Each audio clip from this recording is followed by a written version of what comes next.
Mr. Sabino, how are you? It's Oh, been 3 weeks it's since been a while. we've been able to talk. And brother, I've missed you. I've missed you. But we have a lot to Ditto. talk about. It's been a Yeah, very busy week for me. With YouTube itself. But more importantly, we are talking about a small little sci-fi film from, was it 2018, 2019, called Upgrade. And my tease for this is really, really simple. Robocop by any other name. Cyberman. Right. Yeah, it's an upgrade of Robocop, of the idea of Robocop.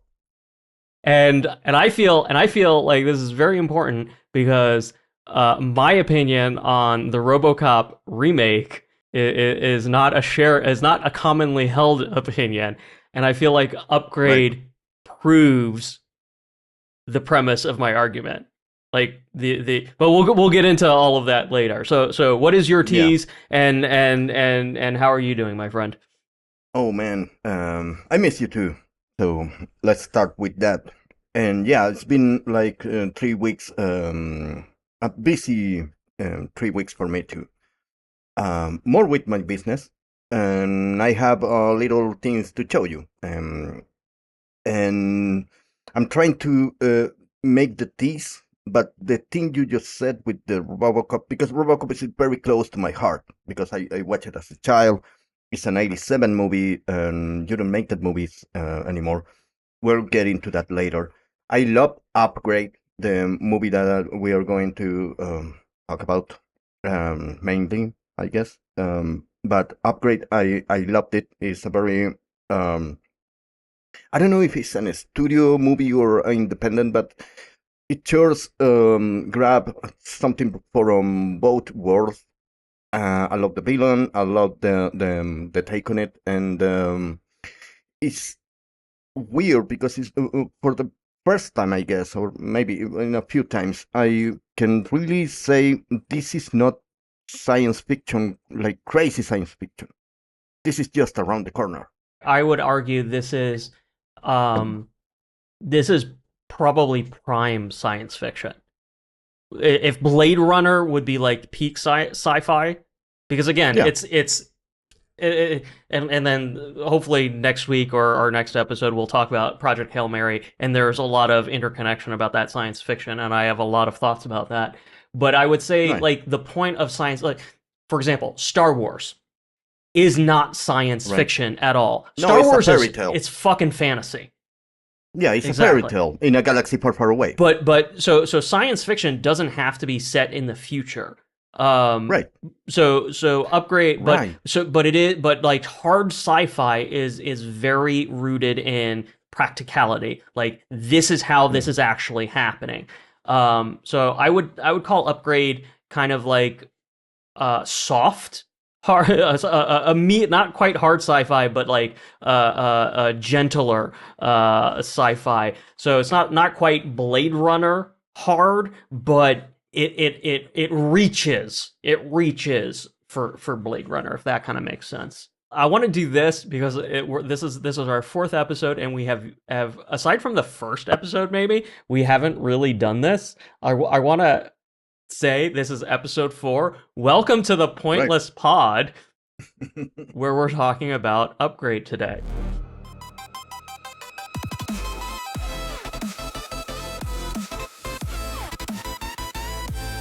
The other thing we do on the Pointless Pod is we kind of egg each other on, or at least mildly hold each other accountable for our own creative works. Right. And It's great to have something that pushes you to actually make exactly. something right. Now, Yeah. the flip side to that is, and I'm sure you've had that, probably had that, have the same feeling over the past 3 weeks that we haven't been able to record. It's like, oh, I haven't done anything, and I'm still not doing Yeah. anything, Yeah. and I feel like a complete failure. And what am I going to talk about on the pod when we record next? Well, I got you covered because I was very creative these 3 weeks. I made two applications, not one, two applications, and I haven't made any application because I work in technology, but never before I was able to upload it into a store. Mhm. An update is that it's on the store right now. It's And live. yeah, it's live. You can download it Congratulations, from yeah. congratulations, Thank you, man. brother. Thank you, man. Yeah, thank you. And I have so many features. These are puzzles that are pictures taken by us, by Hmm. Jimena and I, when we go somewhere because we love to, travel. So you are releasing some photographs, and you can, you know, uh, made a puzzle, and we showed this Yeah, before. So the it new looks great, one, man. what I made is a share button that Oh, allows you to share the picture, oh, nice. You can and not. I like that you can reframe it. That's kind of that's clever. I like that. yeah, so you can make it your own, and you Hmm. have like a share image to show with the link of the application in the App Store. Hmm. I mean the Play Store. Yeah. So it's just on Google Play. The other application is more clever than the first one, but the first one has more heart, and it's crazy. People are like, I made like $1 from the until today, when it's released the last week. So I call that a win, That's right? something, man. That's awesome. Yeah. That's something, because it both have ads, and the other one, and I am actually pretty proud of this one. Hmm. It's called Flix Me, Hmm. and it's a movie recommendation application. And you can go and you can take a test, and this test, uh, allegedly, it reads your mood. So you have to. It's very free. Like if you want to tap it like rhythmically or whatever, or if you are not engaging, it give us like data, Hmm. and we process that data, and we land into a mood. And then you have to pick a color. You have to tap everywhere, and then you have to hold. So it actually measures like 3 or 4 levels of anxiety, and the other is like an emotional. And when it's finished, it's gonna give you like a list of movies that I process every night. I mean, the AI process it. It reads the profile of the director and the writer and the actual movie. So it gives us reviews and everything, analyze it, and uh, gives you like an emotional map that matches your emotion. Hmm. Again, allegedly. So you can say, I like this, I don't like that, let's watch this, this one I saw. And it has a very interesting, like, has a lot of features, like a very interesting tune up. Like Hmm. you can put, okay, I don't want Okay. that much, Okay. and you can tune your recommendation. So it's gonna learn from your profile. Okay. And it also had a chair, and it has a lot of thought into it. But the puzzle one is kicking his ass.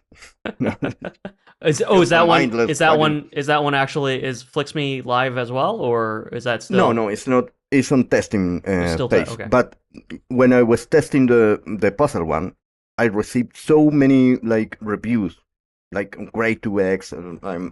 This is a great game, And it's and collaborative. It's something you're doing with your wife. It's not just right, this one thing that's right, coming out of you. It is a collaborative project. So that in and yeah, of itself becomes a more rewarding project. and that is interesting because when with FlixMe, the application, I'm pretty sure if I had someone else involved, it will be simpler. Mm. Because I have so much that I tried to put it into that application, and the puzzle too. But Jimena was like, "Hey, hold your horses, keep it simple, stupid," you know? Yeah, creative is absolutely is simultaneously a solo sport and a team sport. Yeah, And depending on what it is you're working on, like, yeah, it can be it is fascinating that way, dude. I think you have really clever ideas. Obviously, the puzzle one, Zoom in Chile, was Thank you. is it came out great and continues to improve. And Flicks Me is a very clever idea. Um, we can cut some of this out, but I have thoughts and questions, and I've been reluctant to send you anything and really push through the app too much because I can't like I'm having a hard time buying into the core premise of it. And Yeah, and the problem is it starts with all these random taps to, yeah, get my mood. And I'm like, how is this fucking reading my mood? Like it just I'm not buying into whatever those tests are. And then you get right. into like the actual recommendations, like, well, where did these come from? Like taps on like it just didn't Yeah, make any sense to me. Now, what like the core premise, and I don't know if you were thinking about it like this, but you kind of came up with like a Tinder yeah, a movie recommend a Tinder for movie recommendations, yeah, and that is interesting. I just think you have to get to that point in a much more clear cut way because the whole yeah, tapping fucking thing was weird yeah, and just didn't it just it's a set that setup pulled up recommendations and I'm like, why am I fucking looking at these recommendations because they don't make any sense. And honestly, like, okay, yeah, yeah, maybe I'll save that for later. And I've not never once gone back to look at it because yeah, those tests at the beginning just made absolutely no sense. yeah. Well, I take your point, To me, let me and clarify, no, no, didn't no. make any Yeah, sense yeah. to me. But after a while, it didn't make sense to me neither. Like, I was trying to fucking this test. I get annoyed with Mm-hmm. them, and I put a button like a skip test, Mm.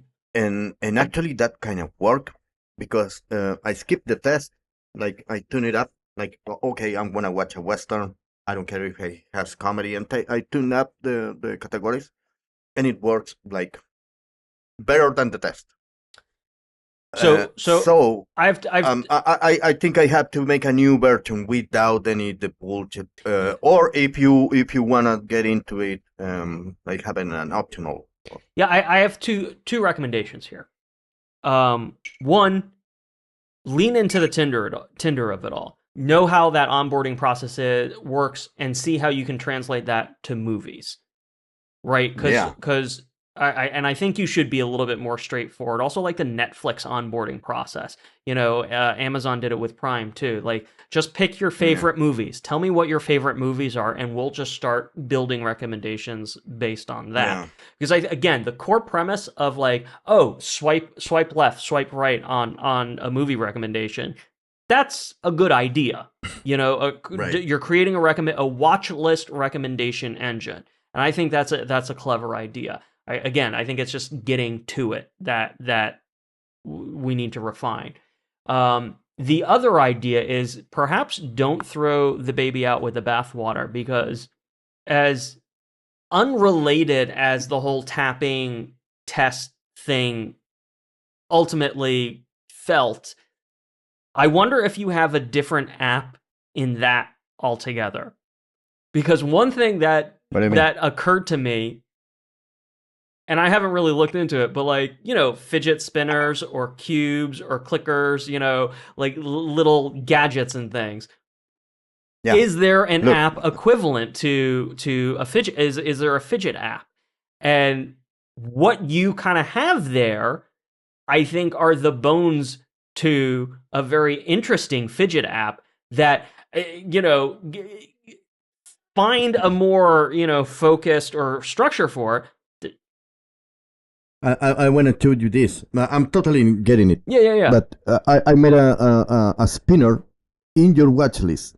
So if you can decide, you have to spin the wheel, and there you go. You have a movie. So So you already have like even another a fidget component a for fidget that you in can it. I that you have to could. order it. Yeah, yeah, yeah, Right, right. yeah. But I'm hearing you, man. Like more Tinder, like fidgets and widgets No, and stuff I, with a movie. I think that could be another app altogether, is what I'm saying. A fidget Hmm. app where you have Right, this tap right, right, right, engine and spinners right. and No, all I this get kind of it. stuff. Yeah, Yeah. yeah. Because Certainly, you have the this is bones of movies. it. You have the bones of it Yeah, just in those test phases, you. and then the movie Tinder thing is something that would just keep refining that as its own app. Right on, man. Do you want me to cut any of this deeper conversation, this any of the criticism out, or you want to hang on to No, it? man, I'm all for it. Okay, all This right, is uh, uh, um, an important part of the creative process. Like absolutely agreed. you have to listen to opinions.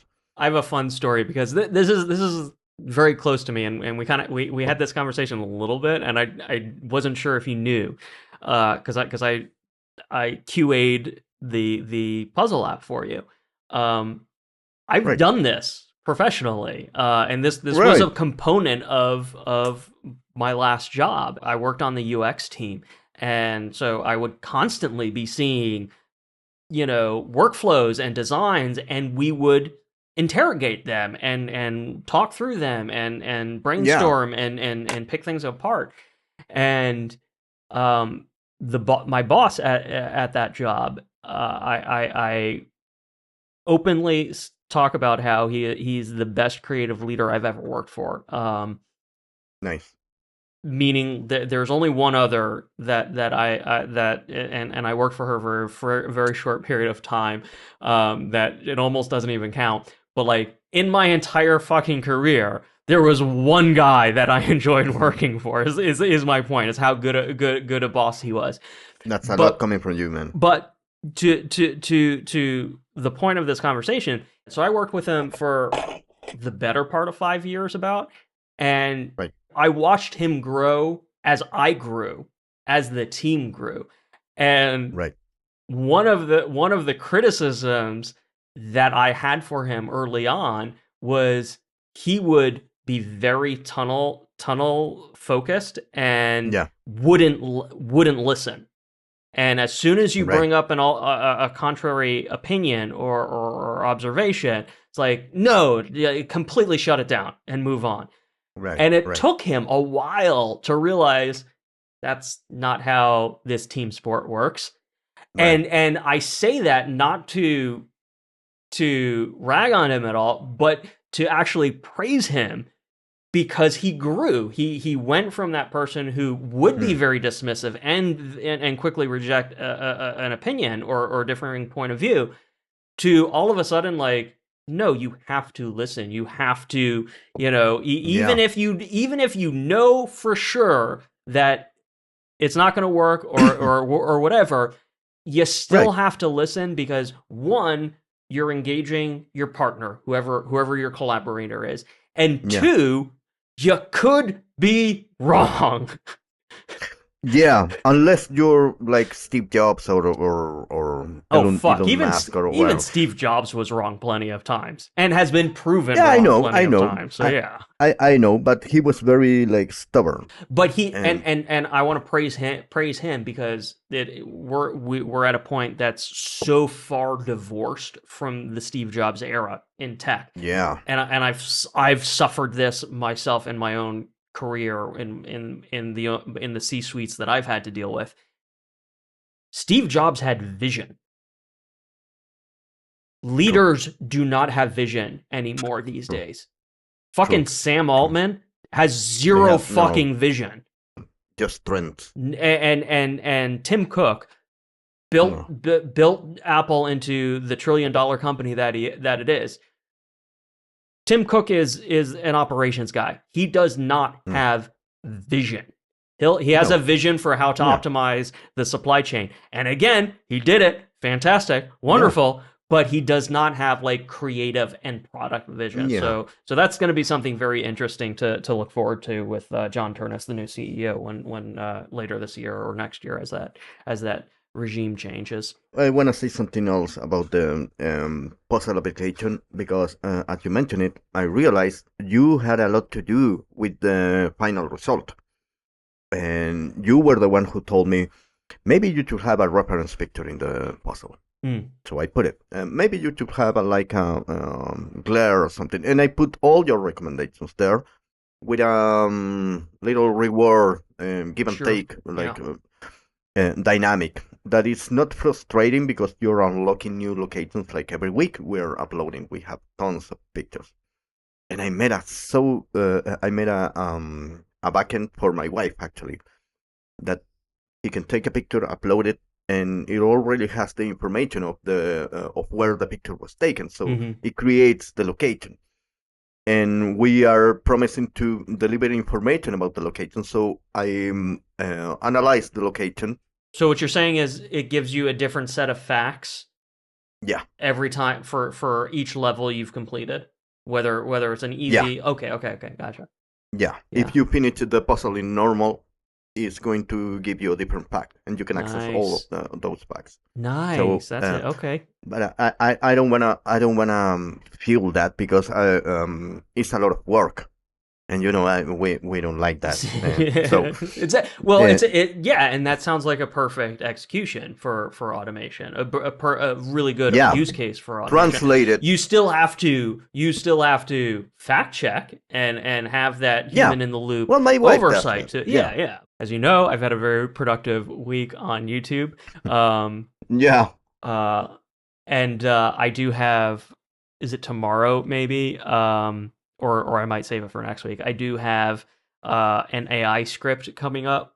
I literally having a hard time remembering what I wrote this morning. The premise for this upcoming video is obviously I'm unemployed. I'm looking for work, and it is batshit fucking crazy to me that every single fucking job listing anymore is, there's some sort of AI requirement for the job.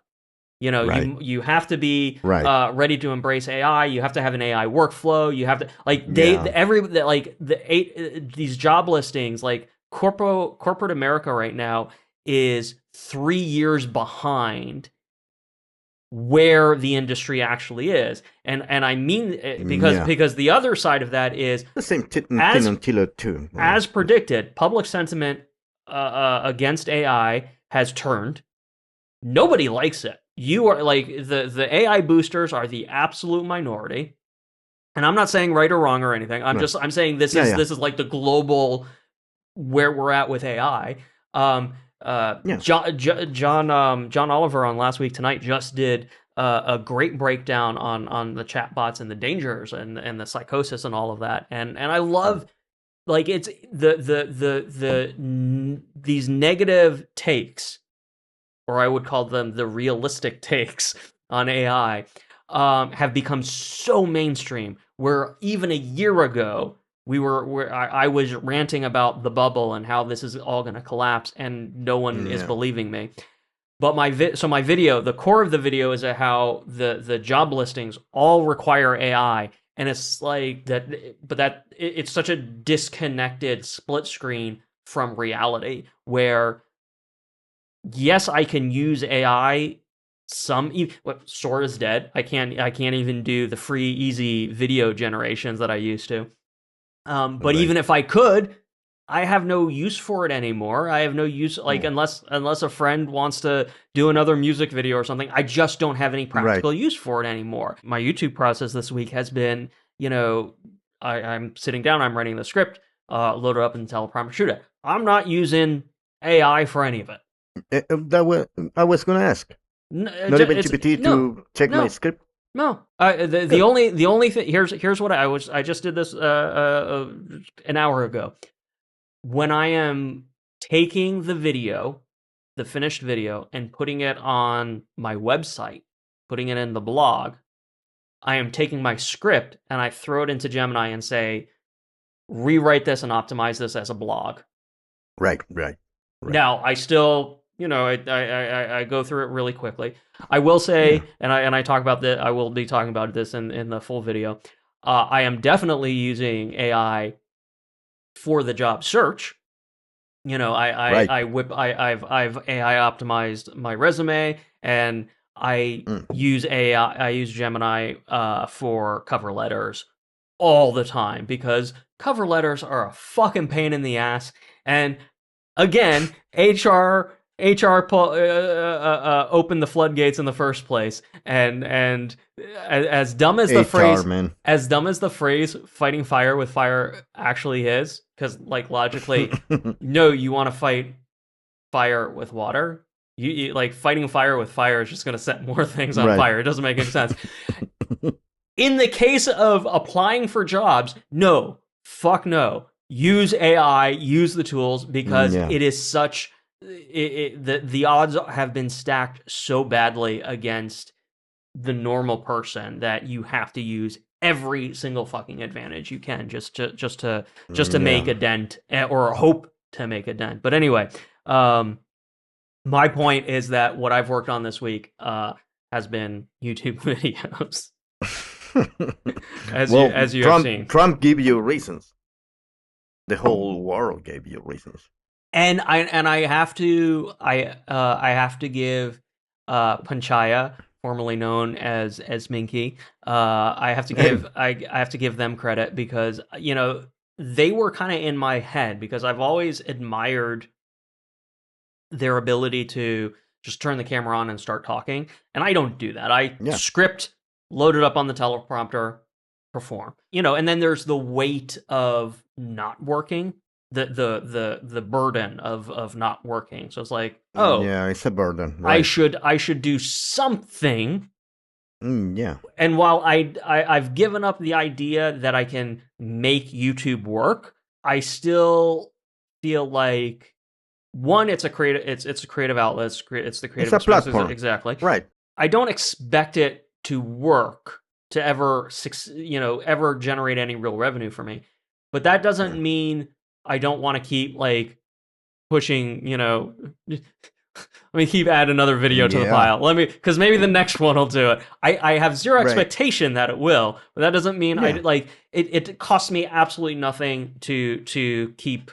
I don't want to say keep trying because I feel like that's a misrepresentation, but you understand what I'm saying. It's like I might as well, Totally, man. and part of it is like that idea. Well, I don't have a day job, so why don't you treat YouTube like a day job? And part Right. of that is trying to figure out like how do you do this in a way where you don't burn out, it doesn't become stressful, it doesn't become Hmm. annoying. And I have a pretty good system. Like I was saying, I found a happy little rhythm where if there's an idea, and I common argument or common recommendation is always, title thumbnail. Have that idea for your title thumbnail and Right. then develop your script, develop your Right. video. So as long as I have like the hook, I come up with a hook that's kind of like kicking around my head. My goal is 500 words. If I can just get 500 words on page, at least 500 words, that's a video right there. So I've Yeah. got like I get up, I walk the dog, and over my morning coffee, as I'm getting going, I start knocking out an idea. Exercise. Yeah. Right. I remember my well, first, I do want to recognize like Minky Puntaya.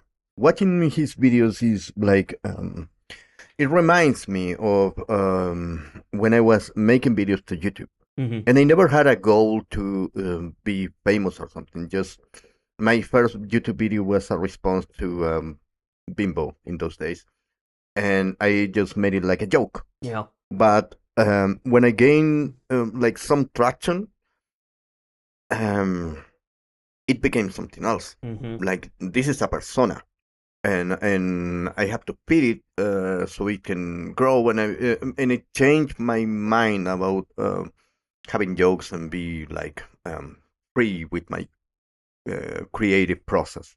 And when I watched Punchaya, well, it made me ask myself what was the point of those early videos that I made, the blogging, Mm-hmm. sharing that information with the internet. And in my case, I'm not saying that it's any case, but in my case was validation and find companion and love in a form of digital whatever I can take. And right now, because I'm older, I can now say that uh, I don't give a fuck. Like right now. Hmm. Back then I did, but back then I said that I didn't because I wanted to be the person that I'm now. Minky remind me of that. So I watch all the videos. I don't know if he watches. Just leave a fucking comment, man. You're so ungrateful. He has his comment section turned off. Fuck it, we have it on. We always have it on. You're absolutely right. Panchaya, we talked about you so much, and I think I've told you this explicitly multiple times. We talked about you so This much in fucking our guy made a first video about you. episode. We talked about you so much. Obviously, we're talking about you again here. Leave a comment so we know Man, you're actually getting any of this. that That would you're be not an AI fucking bot. yeah. This is the engagement where this is the engagement you're looking for. Help us Yeah. help you, Panchaya. Help us help you. And then Yeah. maybe, because this is the other thing, he actually emailed me finally, Oh, and asked if I would be open to do a collaboration with him. And I he wanted to make a collaboration. He said that he could animate some yeah whatever. Yeah. yeah. So brother, dude, leave a comment, engage, and maybe Right. we can loop you into a future episode. This is how the Man, you're not collaboration alone, works. man. You're not alone. Yeah. I I do. love those videos, man. He I always start with I just realized something. And real um realization. yeah, I have a lot of thoughts that I probably should save for another episode, and I probably will just do a dedicated vlog about. But I have come to the realization that my personal midlife crisis was the past several years and YouTube and trying to Right, right. reclaim that YouTube experience you and I had, so many decades ago. And you're right, it was about finding those connections and finding these new friendships because Yeah. YouTube was capable of doing that, years ago. It was a community. Yeah, there was real opportunity for that, and then Yeah. and I was I went through all those changes in my life, and I was alone, and that's what I really wanted to recapture when I got serious about YouTube a few years ago. I Right. wanted to, aside from the creative and aside from the big projects and stuff, the thing that I really wanted to rediscover was connection like this. And Right. again, that's the reason I cherish these chats with you so much, Sabino, because you are Mm. you are the ultimate thing What that is came out left? of it. Yeah, what is left. Um, but I realized, like, oh, that was my own midlife crisis. I wanted YouTube to Right. be the thing that it is 100% not anymore. Hmm. Capitalism ruined it. The creator economy ruined it, because if you are not making something to feed that algorithm, Yeah.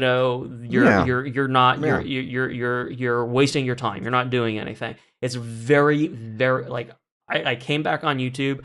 I started all these new projects to find new friends, and it was just a complete fucking failure because YouTube is not designed for that anymore. Not that it was designed for that to begin with, but it was still capable of achieving that, back in the Well, day. it changes like because of the demand.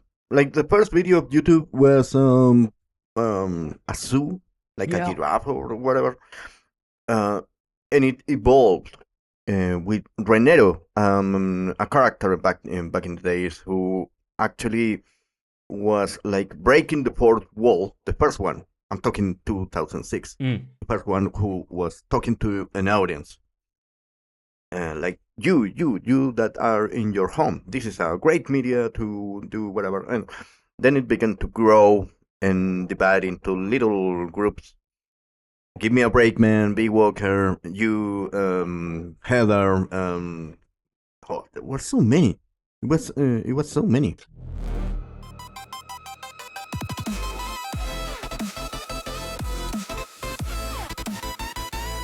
All right, so Sabino, in your words, what is Upgrade about? Oh man, Give me that's give me a a big quick big summary. question. Give me a quick summary of this movie, so our audience, our viewers, our listeners, the three Well, people watching can know what this movie is about. in the surface, is about a literal upgrade of your body that allows you to do something that you cannot do with your normal body. That I can summarize it. But in Cool. a deeper level, it's a search for yourself. In it's a struggle between the technology and the humanity. I think that's a great line. That struggle between technology and humanity, especially in the context of the RoboCop of it all. I do want to read the actual summary, the Please, actual log line off of IMDb here. Upgrade is set in the near future. Technology controls nearly all aspects of life. But when the world of Gray, a self labeled technophobe, is turned upside down, his only hope for revenge is an experimental computer chip implant. It's written and directed by Leigh Whannell, who is known for the Saw, Invisible Man. The Invisible Man, correct? He So, he also he did Saw. What did he do on Saw? I think he wrote so was Saw. James Gunn. No, James Wan, the face of. So he wrote. I think he wrote the original Saw. That makes more sense. I got a grudge with Saw. I don't. I consider. Co-wrote I'm sorry. co-wrote it. I'm gonna. Yeah, I'm gonna go in a tangent Go for it, man. already. But I don't like that much the Saw movie. The first one. I'm talking about the first one because I understand that the success of the first one, making a franchise. But the first one, try, I guess I compare it too much with Seven, Mm, and that ruined it for me a lot. And James James Wan. Wan, Yeah. James Wan, I think it works better in action. And I don't know, it so was kind of an exploitation of the Seven topic. See, I flip flop with you. I think Saw There we is go. is an actual great film. The rest of the franchise is complete dog shit. It's exploitative, Right, it's gore for the sake of gore. Saw, right. the original film, was a very clever mystery, horror mystery film, and that mystery anchored it and made it. So you're right. Like I think maybe it was reaching for 7, although that's again something else entirely. Like 7 is more of a Yeah, thriller than horror, yeah, and Saw it was is. straight up It's like a a horror mystery. Yeah. it's a horrifying thriller. Seven. And so what I'm gonna give you like a major point to Saw is the use of one location and a Yeah. stage kind of look to it, and it's very accessible to an independent filmmaker. So that's great. I wanted to mention, just because I don't think anybody liked it. You and I have talked about it privately, but Leigh Whannell also did Wolfman last year. Welcome. Yeah. And is it the best film ever? Absolutely not. Was it good enough? And did it offer some like really innovative takes on that subgenre? Yes. Yeah. And I liked it for that. I really, really liked it for that. So Leigh Whannell, like he's Mm. got a good pedigree for being imaginative, for bringing something fresh to the Yeah. table. So when you mentioned Upgrade and we made that connection to who the writer director was, it's like okay, yeah, I respect Yeah. the pedigree for sure. Yeah. We're talking about the same guy who did The Invisible Man, Yes. and that's two out of I don't know X Universal monsters. So for a while I was like thinking This guy is remaking the Wolfman, the Invisible Man. Well, what's next? The Lake Monster, The Mummy. Frankenstein, The Mummy is out the right Mummy, now. And that's Dracula. actually what I was confused about because I originally thought, oh, this new Mummy movie is by the same Mm, guy who did The Invisible Man and did The Wolfman. No, it's someone yeah. else. It's someone Well, else altogether. I think the right of the Mummy is just fucking a pamphlet in the lobby of the studio. You know, This it's that's been so like Tom Cruise and the other Brendan Fraser one, the '90s Mummy. It's, and I think that's part of the problem. First of all, as from what I have seen so far, the this new Mummy movie is just completely shit the bed. Um, but I think the big problem is that Brendan Fraser's Mummy franchise is like peak. If I remember correctly, they actually do have another installment with Brendan Fraser. Like that's like they three are of working them, on it. right? I think they did two, and then they had the weird The Rock Scorpion King spinoff. That might be Yeah, the but third one. So I think this but Brendan new Fraser fought the Rock like in the second one, I no the Scorpion King. in this I don't remember. I I I don't don't remember remember. either. But the other thing about about those Mummy movies is that they were generational. So they were Yeah. they might not have been a huge impact for you or you or me, No, I hated but it. I think those movies were the Indiana Jones for our Of generation. course, right, And right. so now as they're trying to reboot a franchise or do something different with that franchise or do something, the Lee Cronin's The Mummy Yeah, or Tom Cruise's The Mummy, it's like if we were trying to make a different kind of Indiana Jones with Shia LaBeouf. Like right. it's not gonna Yeah. work. It's just not gonna No, work. it's for the TikTok culture.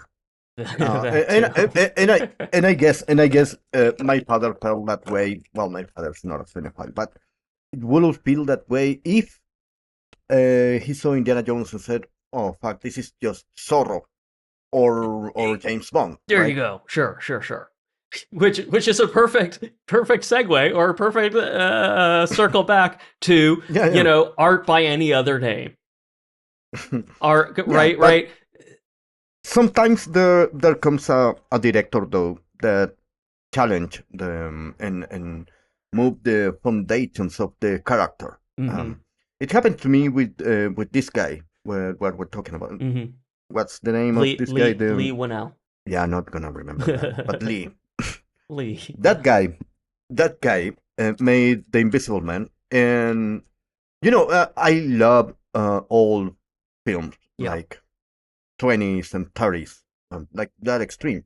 And I watched The Invisible Man, the Oh, original the one. original one. It was cool. The effects are very like in like new at the Mm-hmm. time. Not even new, just weird because they didn't begin like they didn't use chroma keys. Right. They use another effect directing the negative of the film. So it's very not dated. It's experimental. Mm. But the movie itself, it was kind of over the top and funny like a stage, and I didn't like it that much until Paul Verhoeven made a take on The Invisible Man. Well, there's a lot of other movies in between, but Paul Verhoeven is the one that I remember the most because I love Paul Verhoeven. That talking about Robocop, Mm-hmm. Paul Verhoeven is a master, and it has very this like Kevin Bacon as the Invisible Man. Kevin Bacon in Hollow Man. Yeah. He went to the core of the character, but he added so much depth, kind of Cronenberg with the Fly, with the same thing with the movie of the 50s, Yeah. and then you have the take on Cronenberg, and I think Paul Verhoeven did that, but this guy did it again, and he updated it, and he did it like tastefully. His 2020 version of The Invisible Man is what you're talking about with Elizabeth Yeah, Moss. without any expectations or very big like flair or something. He just made a quality movie based on a universal monster. Yeah.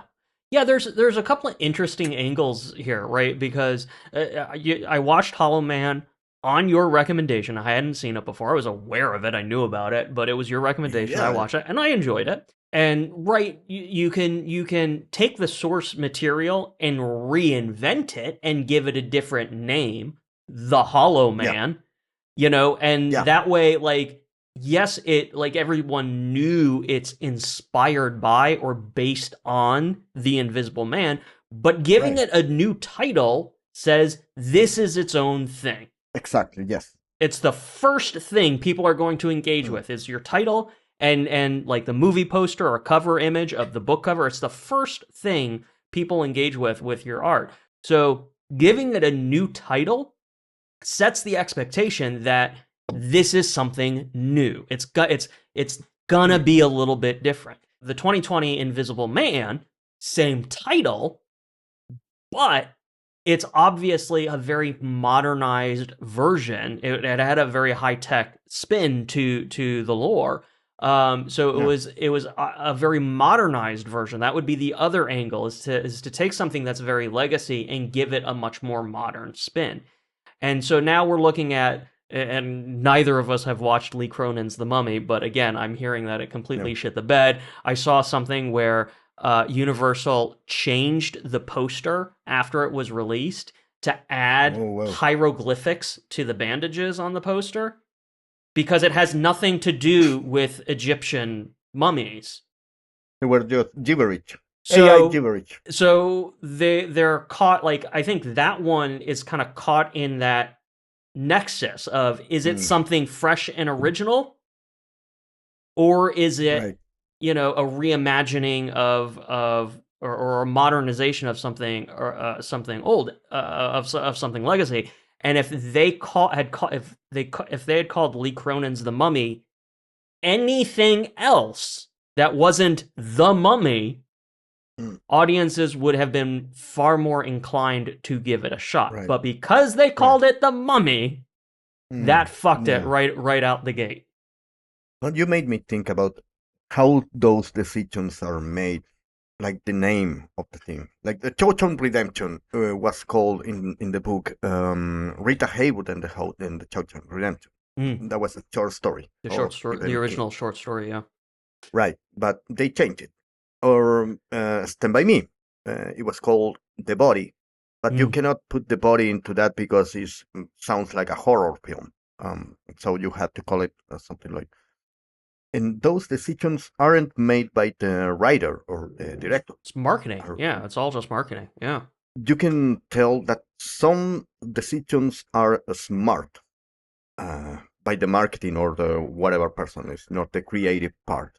But some decisions are it's a trade-off Well, there you at the go. end. Okay, so back to Leigh Whannell's Upgrade. Out of 5, I think I rated this like 3.5, maybe 3.5, maybe 4. You didn't like it that It much, was it was it was it was a good movie, and I enjoyed it. This could be the screenwriter in me.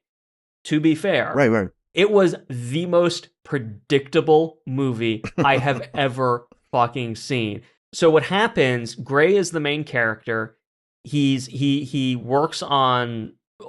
old gas powered, like, legacy cars, Mechanic. whereas everyone else Yeah. is driving these autonomous, or riding around in these autonomous Yeah. self-driving fully The electric. Will Smith in Exactly. iRobot. Yeah. And what happens is, he's delivering a vehicle to a client, and on the way home with his wife, the car glitches out and rolls over, and then there's an accident.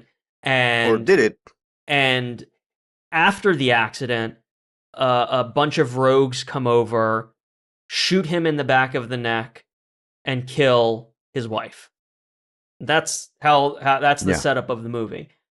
And again, could be the screenwriter in me, but I saw all of the pieces put on the chessboard, and I'm like, Yeah. I knew exactly who was doing all of the things. It's labeled as cyber thriller, cyberpunk, dystopian Right. sci-fi. These are all the tags on IMDb. Right. But I would I definitely think more say, like an action and it film. is action, absolutely. But the core plot of the story has this mystery and the twist at the end. Who was behind the accident? Who was behind the Right. murder? Which is the exact The same fucking ultimate thing. villain. Right. Which is the exact same fucking thing in RoboCop, or at least Right. the remake of RoboCop was who killed his wife. Right. And for Well, me, it was transparently obvious from the jump who was responsible for it all. Although, really? although The thing? there was Oh, okay. that second twist about the AI itself. Right. The So AI so here's itself here here is. here's I'm sorry. Yeah. we're kind of soft spoiler. I say go for it, man. We already spoiled The whatever. Well, no, I mean we just set up the beginning of the movie. This is my biggest issue with the movie that otherwise was kind of the car gets hijacked, like the self-driving in that very first accident. There had to be a technical component, so you knew that there was AI involved with it from the jump. Right. So I Right. knew it was Yeah. the client. Related to I the knew it was the right. client. I knew the big bad was the client, Yeah. broadly speaking, because why would we have introduced him? He's got a fucking underground lair. Of course this is important.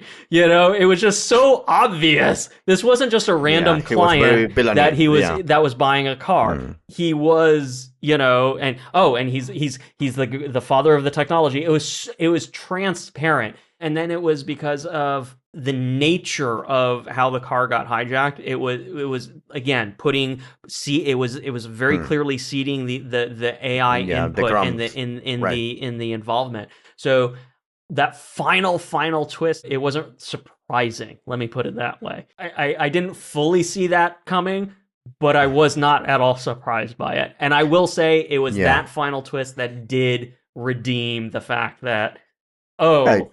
this is Yeah.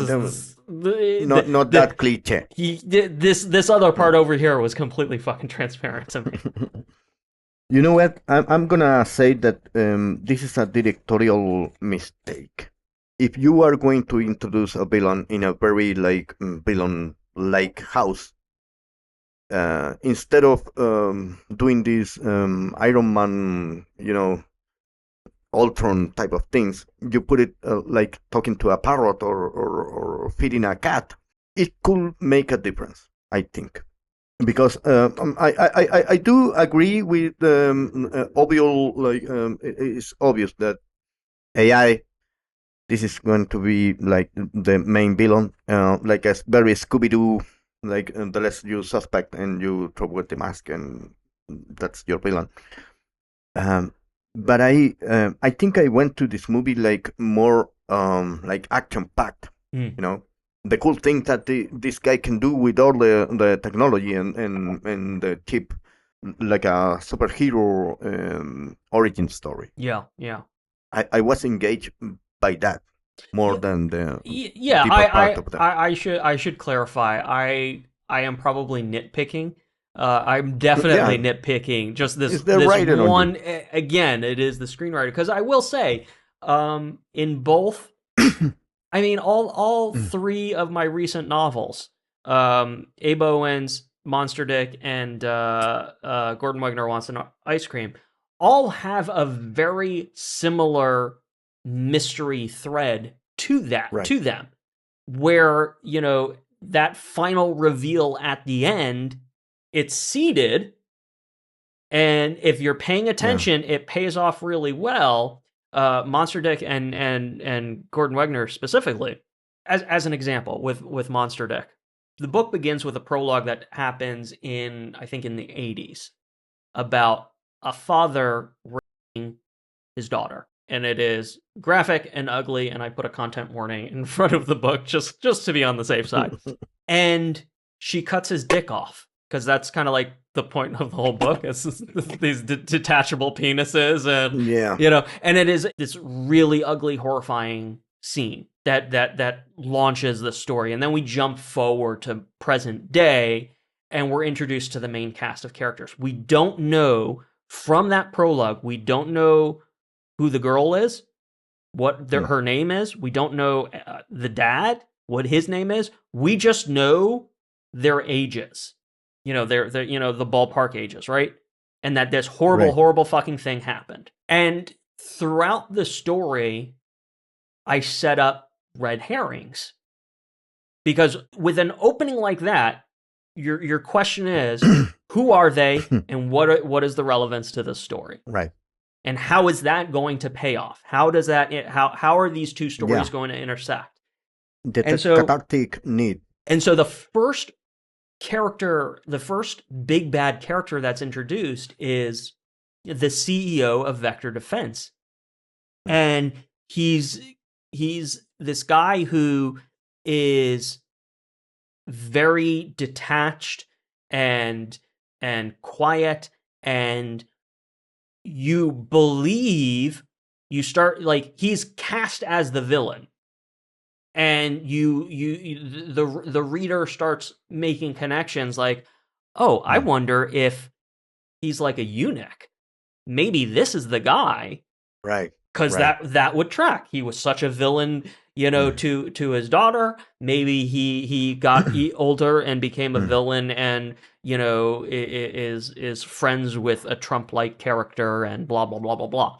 But the truth becomes something completely different, because there's a really good red herring in place, and that is finally revealed. I think probably about the halfway mark, when we find when the Ginsu knife is revealed, because that's the detail in the prologue. It's a Ginsu knife in the prologue. There's a lot of detail explained about the Ginsu knife, and when we find that Ginsu knife later, all of a sudden, this person that you had no idea, you thought was filling another role in the story. Filler. All of a sudden, you realize this person is the girl who cut her father's dick off in the prologue, and everything you thought you knew about this person, everything you thought you know about the direction of this story, pivots, because all of a sudden, the big bad that you thought we were going after over here, because I've crafted these stories, I've written these stories. I get it. And those twists and the mystery of those twists. So I care about that a lot, and I think that's why it is you're right. It is the writer in me that just definitely had those bits to pick. If you don't think it that much, you're gonna have a blast watching the movie. The other thing is, we know that we have to write a story and connect with some parts. It became something else, like if you're talking about Sixth Sense, the Bruce Willis and Shyamalan, like, it's a very literal exercise to pivot the focus of the film. But it's true, and the other movie that came out, Nicole Kidman, right? Yeah. The whole point of that movie was the ending. Yeah. You can tell when it is forced to you. Like, all the things is bullshit, and now this. Yeah. So it's an art of itself, like making it work. Yeah, that third act it's twist. A very hard thing. That third act twist makes or breaks movies. And you're right. Shyamalan kind of like built his career on the third act twist. And what's important to understand about Upgrade is that the movie isn't the third act twist. And so it is. You're absolutely right. I'm being very critical of it just because, again, you didn't like it. It's just material that's personal to me. But no, the movie is so much more than that third act twist. And I would say, for me, the thing that really stood out, especially when we kind of look at Leigh Whannell's other material, like those action sequences. Yes, the performance was really good, because basically the conceit is he has this AI chip attached to his Right. to his to his brain, and he has this voice in his head of the Right. AI, and basically he says, "Okay, you take control," and then the AI Right. starts fighting. So he is a passenger, and there's a performance there that's really really fascinating because Mm. the AI is operating his body and like, but his eyes and his face is like reacting The after, attach. he Right. has to react to how the AI is moving his body, and that there's a very Yeah. fascinating performance there, and then the camera work is really Man. Yeah. interesting during those sequences because it's locked on him as the center of the action. So what were your thoughts about those Right. things? The AI operates from the neck down. So yeah, you're right. The actor has to react to the things that his body is doing because it's another character. Yeah.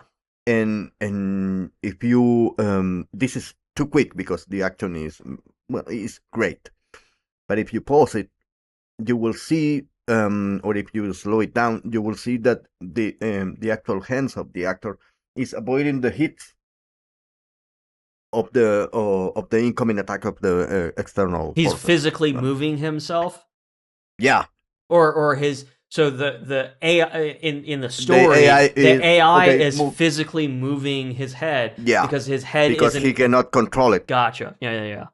and that is a very subtle detail, but it speaks to us about the importance of the sequences. Yeah. And for that, I was engaged, and I was engaged with the relationship of this guy with his wife that I didn't see that coming. The accident. I Yeah. was too like caught up with the dialogue and the triviality of the conversation, and then out of nowhere the accident. So like yeah, I seen movies and I was kind of waiting for it, but I still managed to surprise.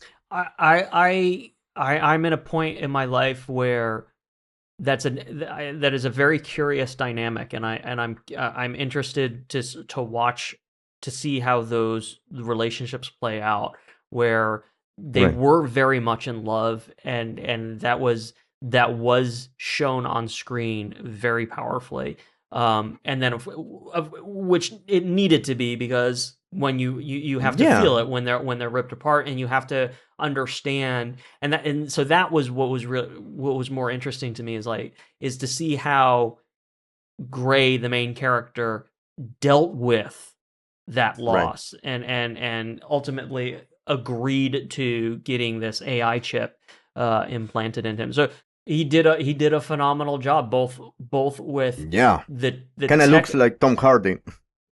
with the technology, the physicality of the performance, which was, like we've Yeah. already said, a very complex physical performance, Very.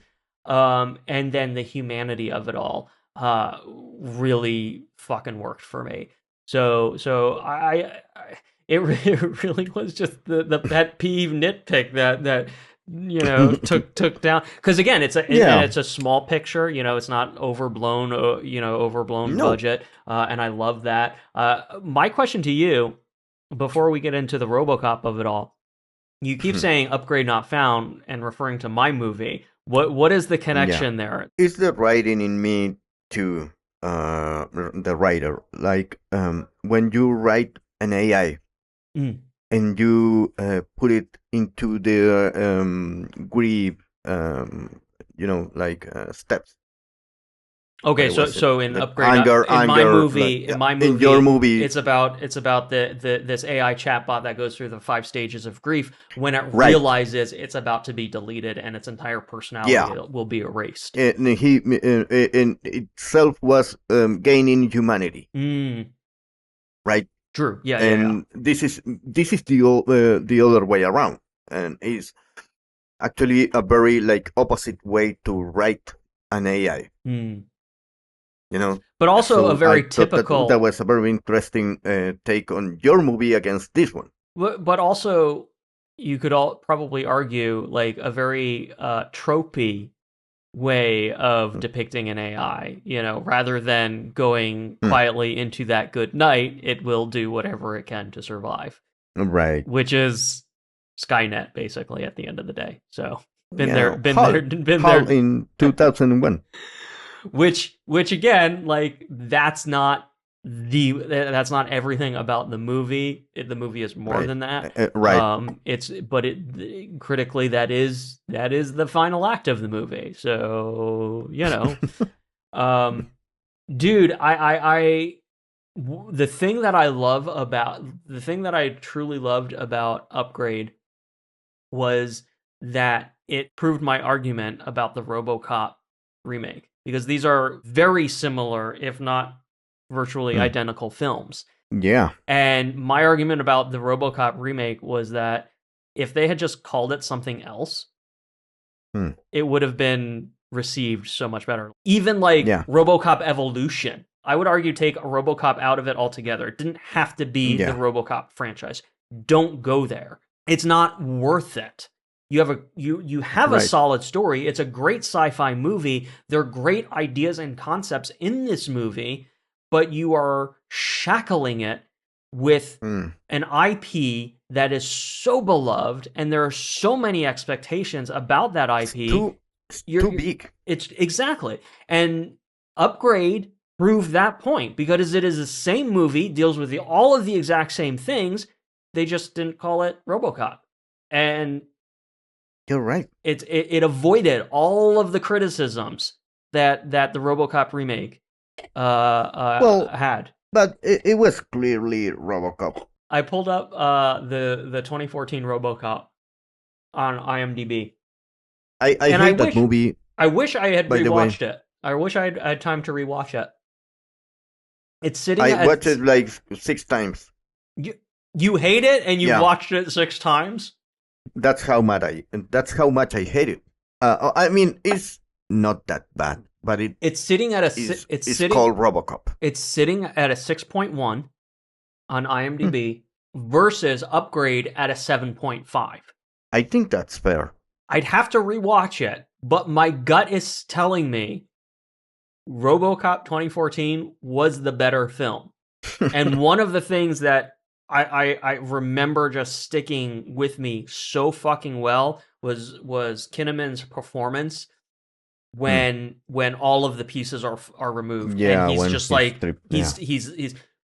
he's just his head and lungs or something. Yeah, that was choking.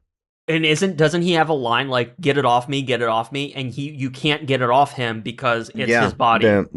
He's like there's I did like that one. Yeah. You're right. There's the cast, like the trailer's playing in front of me. Gary Oldman, Michael Keaton, Jackie Earle Haley, Sam Jackson. Like the cast is stacked in this movie, and the performances are there. And Michael Keaton as the villain. What a great way like to have Batman. Which I think he did. Obviously, he did the Vulture as well. But right. This happened before. This was he took a villain turn before Spider-Man. But it was same as Spider-Man. It was a very justifiable villain. Like you can relate to the guy. That's what I liked about it. Everything was so grounded, and all the performances were. But again, it was called RoboCop.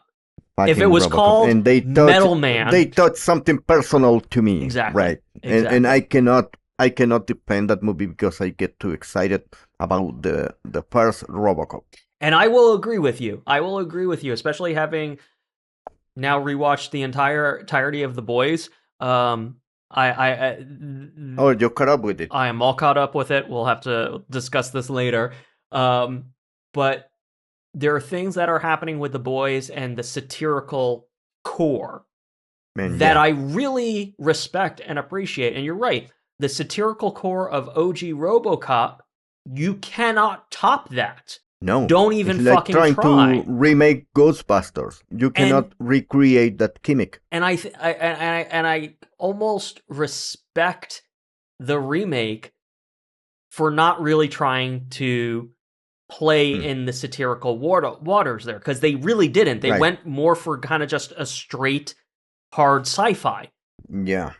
Yes, I want messages. I want to be preached at. I am Hmm. someone who likes that. I want the satire. And I think there was a very little bit of it in the remake, but again, it was A primarily a little. hard sci-fi. That's what they were going with Yeah. that, and it was But a the studios too.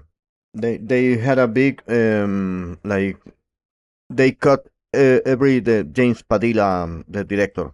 He had a lot of ideas, and the studios didn't yeah, I give it a remember that. chance. Yeah, So who wouldn't know? And I was rooting for that movie because I like remakes. Jose Padilla. I just Jose want Padilla, yeah.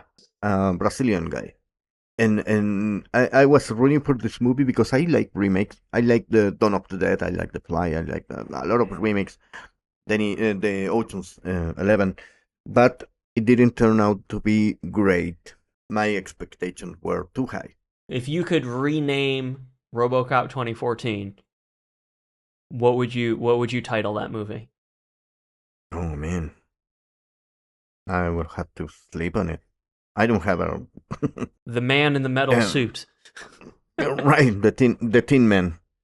No, no, I guess I would call it like something like one word, like taken or whatever. I will go with Okay, how about this? How about this? We'll go very meta with this one. okay. Upgrade did. Man, that's beautiful. And you know what? That will work. Like it's a clearly nudge to Robocop, but it's not Robocop. Exactly. It's another thing, right? Like Robocop is a nudge to Metropolis, but And it's not Metropolis. maybe the problem we've been saying that the problem is in the name itself, but maybe it's Yeah, a little bit more obvious than that too, because like let's take a step back from your fandom, and that's fine. That's fine. yeah, But yeah. let's take a step back from it and let's appreciate how absurd and dumb the word RoboCop actually is. Like that's dumb, but it Yeah, works because of the satire about yeah. corporations and policing. You did you know that Paul Verhoeven's wife took out the Robocop script from the garbage can Mm. and give it to Verhoeven because she loved it. And Verhoeven said, I'm not gonna read something that is called that stupid. And he read it by recommendation of his wife, and he loved it. And that what defined the satirical content of it. And so that becomes my point. That's brilliant because with RoboCop 2014, you had a much harder sci-fi Man, yeah, serious take, but you still have this absurdist title attached to it. Done yeah, work. It's a contradiction right from the yeah, start. it's a contradiction, right? Yeah. Let me close it out on this end. I am taking one for the team, my friend. I've started watching Krypton because Oh, as we learned, season 2 of Krypton, I think it's season 2 of Krypton, features Lobo as one of the main characters, and both of we were oh, as we were talking about when we were talking about a couple episodes ago. We didn't know that Lobo was in Krypton, and I found that yeah, out after the I fact. remember. I got your I am telegram. taking one for the team. Krypton came out, I think, in 2018 as a sci-fi original, and I made it through the pilot, and this was my gut reaction. This really makes you appreciate the CW Arrowverse shows. That being said, there's a very interesting premise in that it takes place 200 years before Superman. So it's not about Jor-El, it's about Jor-El's Okay, father. And right. apparently, I could be a little wrong about some of these details because it is a little bit confusing. Brainiac went back in time to try and kill Superman's lineage. So Adam Strange traverses the 200 years in space and time to meet up with Soup's Kal-El's great grandfather or grandfather, and he has Superman's cape, which acts as the Back to the Future Polaroid, because the cape is slowly dissolving, and that's they're racing against that erasure of Krypton's greatest, like the Back to the Future son. photograph. Yeah, right. So there's an there is an interesting premise at play. Yeah, but it is a sci-fi original production, and it looks it. and that's also that's also a weird contradiction, because it's set on Krypton. It's set on this alien planet. So they spent money on the production design. They spent a lot of money on production design. But and it's how it's gonna look? Like, the production design looks good, but the show still feels like a sci-fi original. It feels like a sci-fi original from, going on it's 10 like, years ago. A bunch of nerds making a movie. The pilot episode almost felt like a YouTube fan film, if I'm being completely honest. It's exactly what I mean. Like, when not to be like pejorative with the term nerds, but if you are a nerd and you're into the core of the Lord of the Rings because Tom Bombadil was a character, whatever, you had to buy it with a production that is so big, and you had to take like help. But if not, you're a nerd making a short film, and it shows. And that's a shame, because it's a very interesting premise. It is, and it could be one of those things where, it does get better the more you watch it. I also felt like they had like Game of Thrones aspirations. They're trying to tell like a big wide scope of a story. There's a whole religious component to it, and how it's very the old guard is very religious and anti-science. So that's all really interesting. But again, it's the execution. Anyway, my point is, I'm taking one for the team. I'll let you know if we can just skip straight to season 2 and just watch the Lobo stuff. I've heard that Lobo in Krypton is good. So again, that's why I'm checking this out. But thank you. That is everything I've got. What do you have any final thoughts for me and for viewers? Easy peasy. This was great, my friend. Peasy. Until next week, maybe. We'll play it by ear. We'll see how it goes. We'll see. We'll try not to wait 3 weeks in between episodes. But hey, if that's how it shakes out, that's how it shakes out. We don't give a fuck. Minky, leave a comment and like. PunchPunchaya, leave a comment. Oh, right, PunchPunchaya.